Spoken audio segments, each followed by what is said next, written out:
Hey, Hello, John, how are Chet. you? Good morning. Good morning, Deanna. Actually, I think it's afternoon in this time zone. But Hello, Chet. I believe you are mute. no, I'm No, not. it is my speaker. Okay, it doesn't Okay. matter. I have a lot of problems. Mute isn't one of them.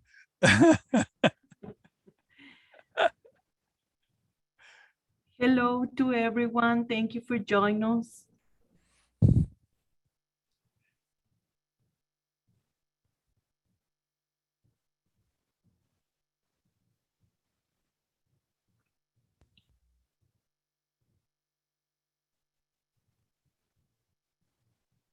Good afternoon. Good afternoon. Good afternoon. Thank you, Rodrigo, Good afternoon. Raúl, Carmen. Thank you for joining us. Antonio,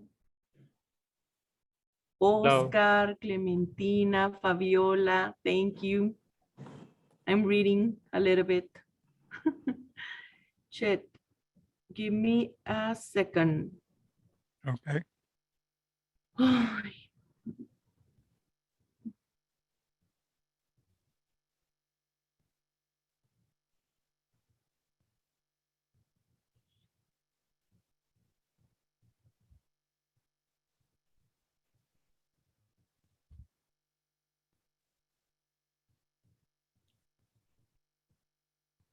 okay, Chet, if you are agree, I will start the broadcast. Okay. We got 2 minutes until our posted time, but according to my watch, we got 2 minutes. But that's good.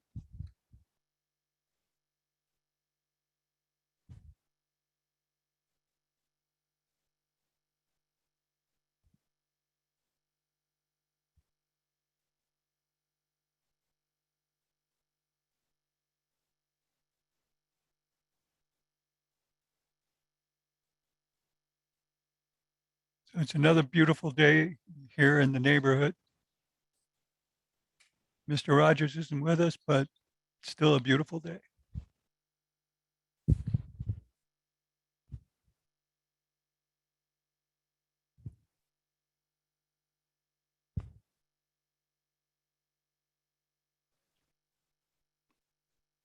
It's raining here, Chad.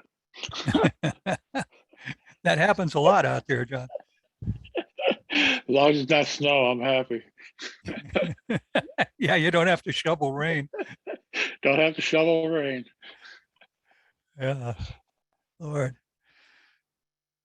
I was, I was talking to a friend of mine this morning, and he noticed the two snow shovels in my garage. He says he also has two snow shovels in his garage, uh, left over from the days when he lived in upstate New York. So, I'm always amazed that we have snowstorms. Suddenly there's a rush for shovels. I'm going, where did the shovels go from last year? they thought they weren't going to need them again. It was over. I guess. Sold them at a yard sale. Yeah. All right. It's 12:15 according to my watch. Let's get going. Get your high risk now. Um, if you aren't aware, we're living in a relatively risky time as far as supply chain goes. We're getting a lot of publicity, and not all of it's good. So let's talk about some of the issues. The pandemic continues. Global infections are now over 232 million uh, and climbing. Uh, there have been worldwide 4.76 million deaths. The U.S. still leads with 688,000 reported. Now, there's a whole lot of sentiment that there are other countries that have had higher death rates, but they're not reporting them. In India, they were uh, they were having communal pyres in the streets, getting rid of the bodies. Um, We've had 42.9 million infections in the US. I think the thing, though, that we need to look at, we had 3.6 million reported in Mexico with 275,000 deaths. Is the numbers still continue to go up? Week after week, month after month, and the numbers are still climbing. So we're not over this yet.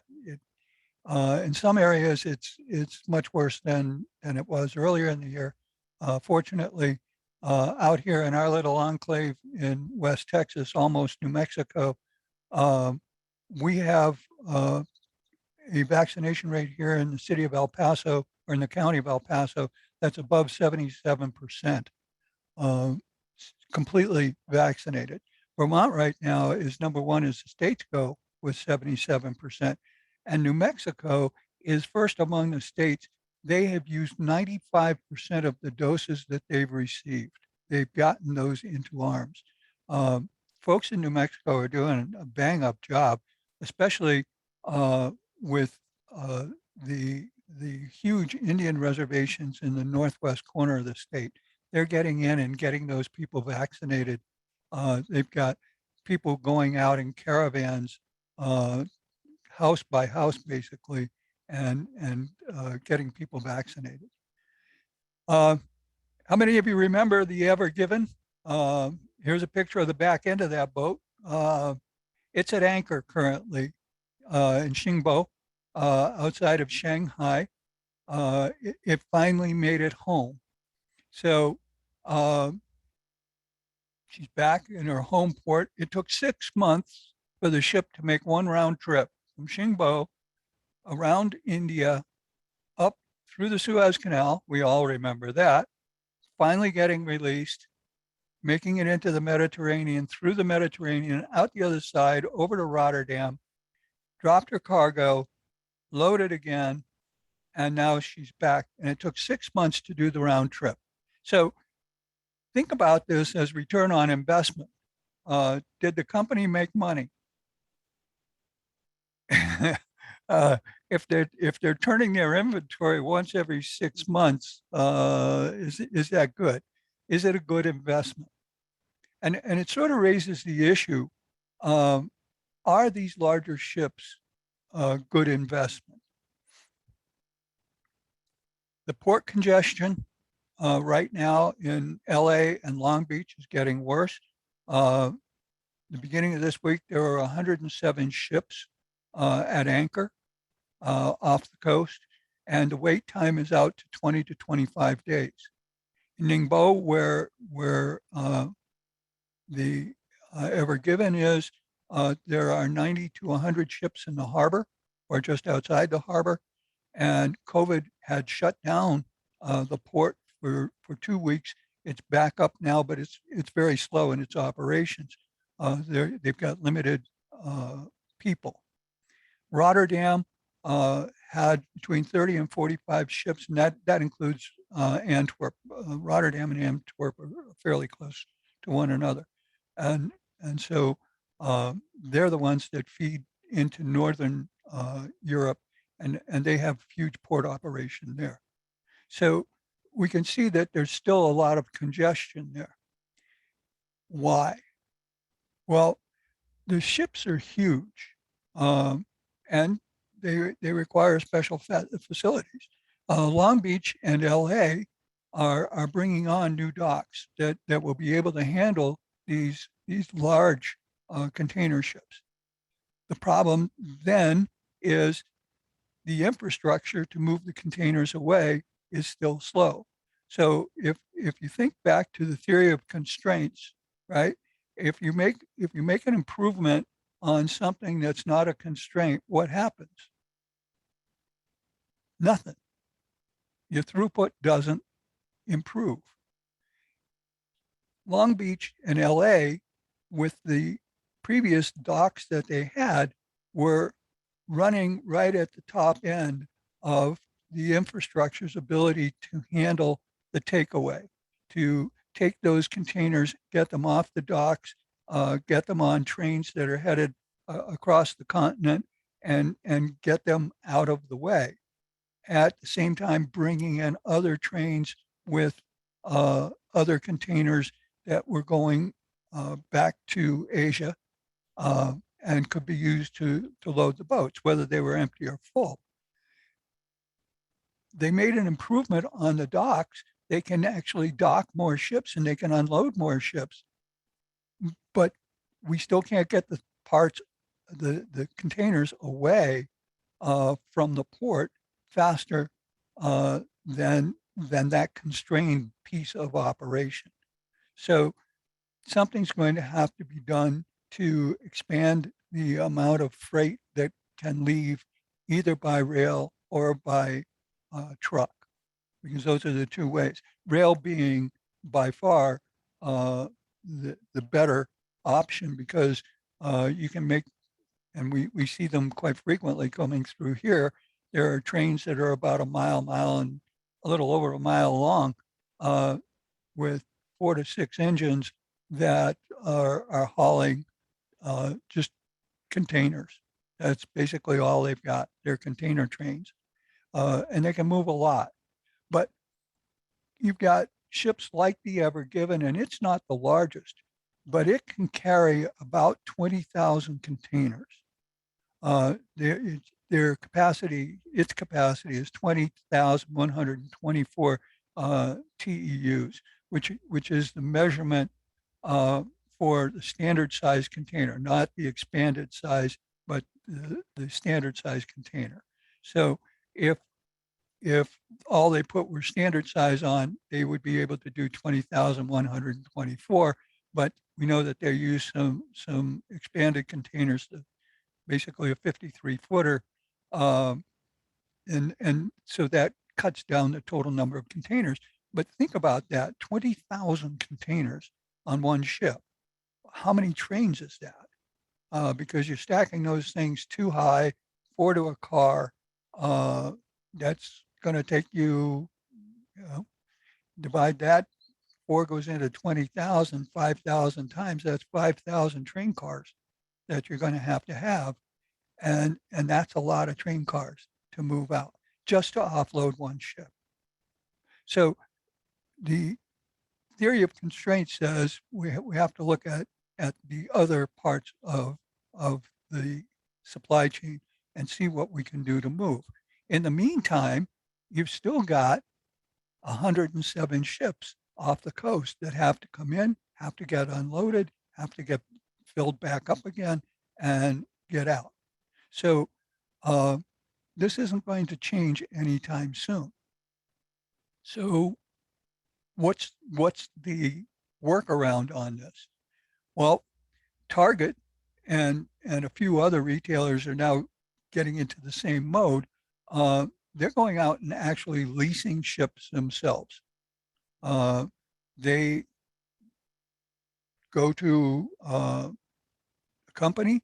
The company has a ship that can handle containers, smaller ship, fewer containers, and they lease it.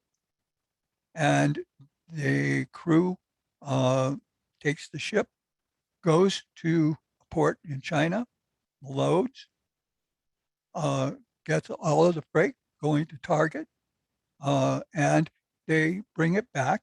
But rather than going to LA or Long Beach, they may go up into Puget Sound to Seattle, Tacoma, and unload there. Or they'll go through the Panama Canal and come up along the East Coast, either into the Gulf of Mexico and make port in New Orleans or somewhere along that coast, Houston, or go up to Baltimore and unload in Baltimore, because there isn't a lot of backlog on the East Coast at this point. The ports are pretty much moving, but they can't handle the huge ships. Baltimore can, and New York can, but there are a lot of other ports where you can get in with smaller boats, fewer containers, and you can move the product more quickly. So this is sort of an agile move on their part. If we put it into the ASCM parlance, it becomes an agile move because they're moving smaller quantities and they're moving them more quickly so that they can get all of the materials that they need to have on the shelves in all of their stores for Christmas and beyond. So they're breaking away. They're moving away from the huge behemoth ships that can carry 20,000 containers, and they're down to ships that may carry a couple of hundred containers. But that's what they need, and they need to move them quickly. And they have a choice of where they're going to bring them in. So the availability of the infrastructure is there. Quick access to dock space means that they can get unloaded quicker, and it's smaller quantities. They can get it distributed more quickly. So this is the workaround that Target has chosen. And as I said, other retailers are following their lead and saying, okay, this makes a lot of sense. So is this something that's going to be a wave that's going to continue for a while, or is this just going to happen here at the holidays and then die out? Hard to say. The, the, the difference in cost of operation is probably going to be, it's going to be higher. So the margin on the retail sales would be dampened somewhat. But if everyone else is waiting for containers to come off of the 100+ ships that are sitting off of LA, then this makes perfect sense. And they're going to have material on the shelf. And if there's not a lot of competition, they can increase their sale price and raise their sale prices on the material because people will be buying to get their presents and getting what they want. And if you've got it, then you can sell it for a little bit more. It's becoming a seller's market out there. So it's going to be interesting to see how this works out and whether it, the first of the year, are they still going to be leasing their own ships? Because right now the current thinking around this whole thing is that it will continue through the Chinese New Year, and then beyond the Chinese New Year, they think it's going to level out. But that says they're basing that on what's going to happen with COVID, and is COVID going to go away? There are new variants that are coming out, none that have been as easily passed as Delta, but we'll see. That doesn't mean that there won't be others coming. So this is going to be a wait and see, but it may be something that the larger companies continue to do, which is investing a little bit more, but getting almost their own private yacht kind of capacity to move product, and then take advantage of smaller infrastructure lakes where they can get in and they can move quicker. And so they're not holding the material as long, which reduces their holding costs. Yeah, let's watch this space. We'll see what happens in the next 3 or 4 months. One of the questions that keeps coming up, we've had a couple of people ask about it, is late suppliers in the VUCA world. We've talked quite a bit about VUCA, the volatility and what's going on out there, and what do we do with late suppliers? Now, the Target thing was their shipping companies were late suppliers to Target's supply chain, and they said, we'll go around you, we'll go direct and make this work for us. That may not work for you. but um, your supplier is late delivering a scheduled order. You've had this order, it's been open with the supplier for the right amount of time, and your supplier is late. So what do? Well, you call and you ask, why? And you listen to the answer. And you repeat that exercise at least 5 times until the answer is, I don't know. Now, does this sound familiar? For those of you who have been through lean implementation, we talk about the 5 whys all the time. Well, Chet, why are you bringing up 5 whys? If you've got a late supplier and the world is going through what it's going through, as far as supply chain operations and ups and downs, we need to shift from let's beat up our supplier to let's do some real problem solving. And one of the ways we do problem solving is we ask why at least 5 times, or until the answer is, I don't know. When you do this, take good notes. Don't go into this conversation naked. Take your pad, take your pen, pencil, uh, write down the question and the response, the date and the time, because you're going to need those notes. Because at some point, they're going to say, I don't know. Well, what do you do about I don't knows? I don't know is not a workable answer. It's not something you can work on. It's not something you can fix. So it isn't a workable answer. And if it's not a workable answer, then ask to speak to the person's supervisor. Get the supervisor on the phone, could be a manager, could be a director, whoever, and you read from your notes. You say, I have spoken to the first person I spoke to, and here are the questions and here are the responses. And we got to a point of, I don't know. So, Mr. Miss Supervisor, why is my material not here? Why is it late? And go through the same process. Ask why up to 5 times. You make it a workable answer. If you don't, elevate, take it up your hierarchy to your boss's boss, and have them elevate in your supplier's hierarchy at the same time so that you get further up. Why do you want to do that?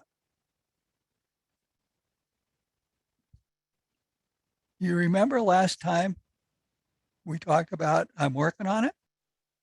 Those of you who were here probably remember I'm working on it. We don't want to stop there. We want to make sure that we are in fact getting something and we are getting somewhere with this. If we don't fix the problem, then we're going to have late and we're going to continue to be late, and that's going to impact our commitments to our customers, and it's going to impact our profitability. So we need to fix the problem. We keep asking until we receive a workable answer. And when we get that workable answer, we have to split it up. There's another logic test. Is it supply chain related? Are they having problems with their supply chain? Or is it an internal process that's causing the problem? Once you've got that, now the next step is ask for an honest assessment of their situation. How long is it going to be until you get, if it's an internal process, how long is it going to be until you get your process fixed and get product moving? Like the docks in LA, how long is it going to take until you can get this stuff off your dock and get this place cleared out? How much can you look forward to receiving and how soon? Get commitments for shipments and a firm schedule. When are you going to ship? How many? Because I need to plan. Remember, we talk all the time when we're talking about inventory and planning, we talk about A, B, C. The A's are the important ones, the B's are less important, and the C's are unimportant, buy 6 months worth or whatever. But when you're out on the shop floor, everything out there is an A. You can't make a finished good if you don't have the packaging, if you don't have the clip, if you don't have the screw, the bolt, the nut, the washer, the IC, whatever it is that goes into it, you have to build it complete. So everything out there has equal value. You can stop the line for a screw just as easily as you can for an entire electronic component. So find out, because this is going to impact all of your other inventory. If you're making a complex product and this component is not going to be there, push back and don't receive your other components until you've got a firm schedule and you know when you're going to have complete sets of parts coming through. Then you can go ahead and schedule your line. There's no sense in bringing in boatloads of parts that you're not going to be able to consume for the next 3 months because this supplier isn't going to be able to meet your needs. Ratcheting it up also opens up other opportunities, because now if you've gotten your boss and your boss's boss and your boss's boss's boss working on this problem with you, now they're looking to say, well, is this the right company for us to be working with? Or is there something else that we can do? You need to become the squeaky wheel. You know the squeaky wheel, right? The squeaky wheel gets the grease. Follow up, follow up, follow up. And I refer you again back to August's slides on I'm working on it, because when we say follow up, that doesn't mean, yeah, I sent an email. Yeah, I sent a text. Yeah, I made a phone call. What did you do? Who did you talk to? And did you get a workable answer? So you go through the squeaky wheel, and if it's a supply chain flow issue, how can you be of help? You're talking to the supplier, and the supplier says, yeah, we've got a problem with our supplier. They're having a problem. Okay, how can we be of help? Can we provide more leverage to your suppliers so that we can get an improvement in your receipts? Who are they? Do we know them? Do we have other links to them? Are we also receiving material from them? Because as you go up the supply chain and you go upstream, what you find is sometimes you're buying from people that your other suppliers are buying from. And so you actually impact that supplier more than you know. So find out, ask the questions, and dig deeper, and then come up with what's the schedule from their supplier. And if it's big enough, consider a meeting with your team, the supplier's team, and their supplier's team, and sit down and have a conversation. If you can't do it for real, make it a giant Zoom call and get everybody on the line. But make sure you've got as many of the big potatoes from Las Papas Grandes, from the supplier's supplier and the supplier, so that they're not, they may be blowing smoke, but they're blowing smoke at their level. And somebody's got to continue to put pressure on to make sure the product gets shipped through. So this helps you with the supply chain flow. There's one other quote here, and this comes from Carl Sandburg. The squeaky wheel gets the grease, but the quacking duck gets shot. And I put this in because it's, I'm a firm advocate. Follow up, follow up, follow up. They tell you it's going to be shipping on Friday. You call on Thursday and you say, is it shipping tomorrow? Do you have forwarding information for me yet? Okay, I'll call you back tomorrow to get the forwarding information. Follow up, follow up, follow up. That's good. That's the squeaky wheel, and that's going to get some results. If all you're doing is running around the office going quack, quack, quack, quack, quack, quack, quack, I've got a problem, I've got a problem, I've got a problem, you're going to get shot. Somebody's going to shoot you down. So be a squeaky wheel. Get the grease and get it fixed. Don't be a quacking duck. Be professional and move it forward. I saw an article last week, and I thought that I would put it into this format because I think that this is another part of high risk. In El Paso, since October 1st of last year, there have been 8 companies that have paid ransoms that the FBI knows about. There are probably more that haven't told the FBI. They're embarrassed. They didn't think it was anything big, whatever their story. But the payments that these 8 companies have made have ranged between $300,000 and $1.7 million. So as you're driving down Rojas or you're driving the 375 loop, looking around to see what's going on, look at those companies and say, who has 1.7 million that they can choke out to pay to get their data back? And why didn't they do a better job of making sure that they weren't going to lose it? Their business systems were down for an average of 21 days. Now, we all have this thing about our internal IT people, right? And they want us to change our password, and we can't repeat the password and all of this stuff. Yeah, absolutely. This is why. Think about your planners, everybody coming to work, your warehouse people, customer service people, and you don't have computers. And you're not going to have computers for 3 complete weeks. And people are saying, but we still need to ship product. What are you going to do?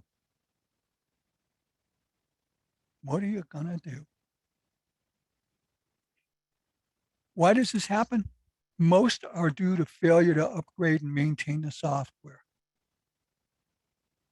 Now, how many of you have computers in your home and you've got upgrades that I'll get to it. Yeah, that's on my to-do list. But you haven't done it. Apple came out, they had a serious issue because they had a weakness that they didn't realize until someone exploited it. Hackers could actually send a text to your iPhone or your iPad and take control. You wouldn't even have to open the text. They could use the text to get into your system. As soon as it was received, they could follow it in. So Apple took immediate action and ramped up the security and blocked that so that they can't do that anymore. But how many other opportunities are there? Because what happens is we've heard the stories, the phishing emails. I probably get a dozen phishing emails a day. I mean, most of them are real easy to see, and oh God, really, if you're going to say who answers these things, who hits on these. So anyway, but what they do is if somebody does, if it's one of the high-end phishing emails, they're really hard to tell. And I caught my wife doing it not too long ago. She was about to answer something, and wait, who are you talking to? Who's on the other end of that? You don't know. No, don't do that. But once they get in, all they're trying to do is get entry into your system. Once they do that, Then they look at your systems and they go through your inventory and they say, oh, they're running JD Edwards, or they're running this program, or they're running that program.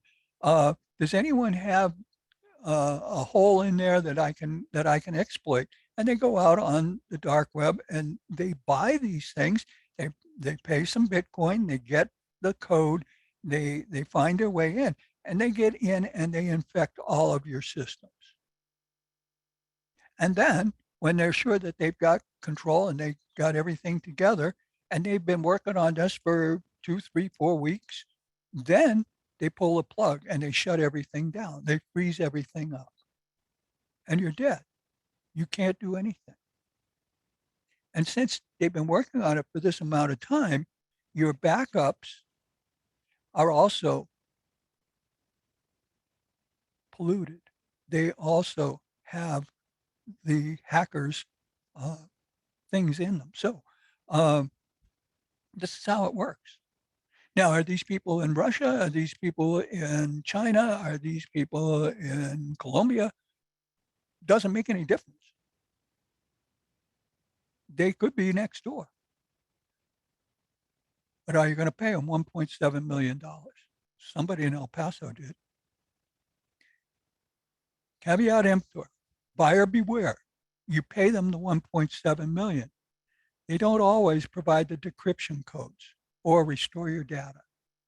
And you end up having paid, you can't get the money back because it was all done in Bitcoin or some other electronic currency, and you have nothing, even after you've paid. This is getting worse. It is getting worse. So upgrade. Make sure that the upgrades are there. Make sure that the people are using and putting in place all of the software that comes to them, and upgrade and educate yourself and your workforce on what needs to be done. So what would you like to discuss next time? What's causing you problems? Give us your ideas. The ideas for today came from our August feedback. We got the tips on or ideas on how to manage material market shortage, current events pertaining to port saturation, and late suppliers. So you ask, we'll get. And those other 3 that are on there, we're working on those. And we'll probably have something on those next month. So have a great week. Have a great month. Enjoy the beautiful weather. We won't see snow for a while, but it's just lovely these days. Thank you. Thank you. Thank you very much. Thank you. Thank you, Chet. Thank you.